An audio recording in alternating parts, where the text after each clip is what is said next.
हमारे पॉडकास्ट पे रसराज जी महाराज आए थे और ये चर्चा हुई थी उनके साथ कि जब हम राम जी का स्मरण करते हैं, राम जी की बात करते हैं, तो जितना भी हमने उनके बारे में जाना है, पढ़ा है, सुना है, वो ये दर्शाता है कि राम जी हमें मर्यादा में रहना सिखाते थे। जब कृष्ण जी की बात आती है तो ऐसा कहा जाता है कि कृष्ण जी मर्यादा में रखना सिखाते हैं। तो कलयुग में हमें किसकी ज़्यादा ज़रूरत है?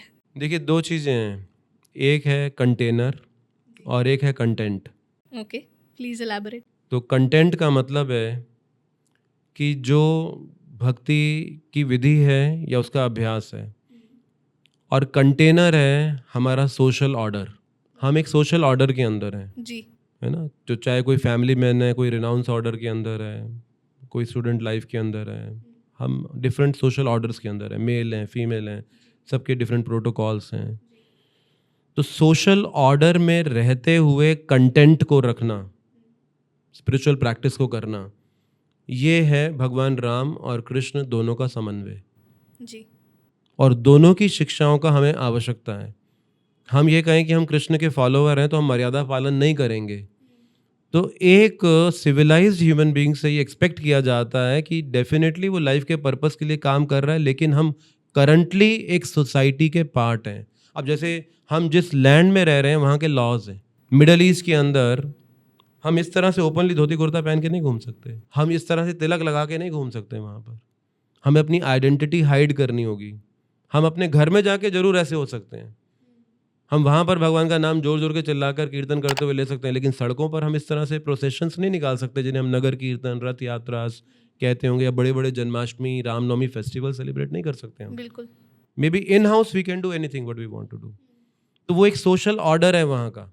अगर आपको वहाँ रहते हुए भगवान का भक्त होना है तो आपको उस सोशल ऑर्डर को फॉलो करते हुए भक्ति करनी होगी। आप कहोगे मैं भगवान का भक्त हूँ, मेरे लिए कोई लॉ नहीं काम करता, I can do anything anywhere whatever I wish to do, वो काम नहीं करेगा। तो उसी तरह से मर्यादा का पालन करते हुए हमें भक्ति का अभ्यास करना होगा। ये दोनों का समन्वय है और ये शास्त्रिक है, अदरवाइज तो हैवॉक क्रिएट हो जाएगा पूरी सोसाइटी के अंदर।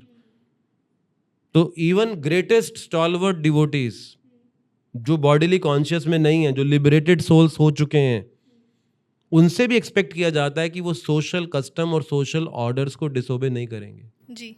For others to lead and encourage. जैसे गीता के 3rd चैप्टर के 21st वर्स में भगवान कृष्ण कहते हैं, यद यद आचरति श्रेष्ठ तत्तद एव तरोजना। जैसे श्रेष्ठ लोग आचरण करते हैं, सामान्य लोग उनका अनुकरण करते हैं।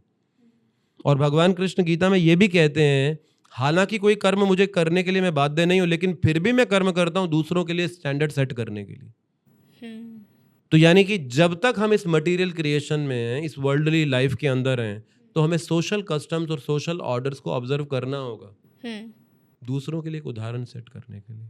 वेदर हम उसमें इन्वॉल्व हैं, अटैच्ड हैं, डिटैच्ड हैं, उससे कोई फर्क नहीं पड़ता, क्योंकि ये आपकी स्टेट ऑफ हार्ट है, ये कॉन्शियस का सब्जेक्ट है आपकी।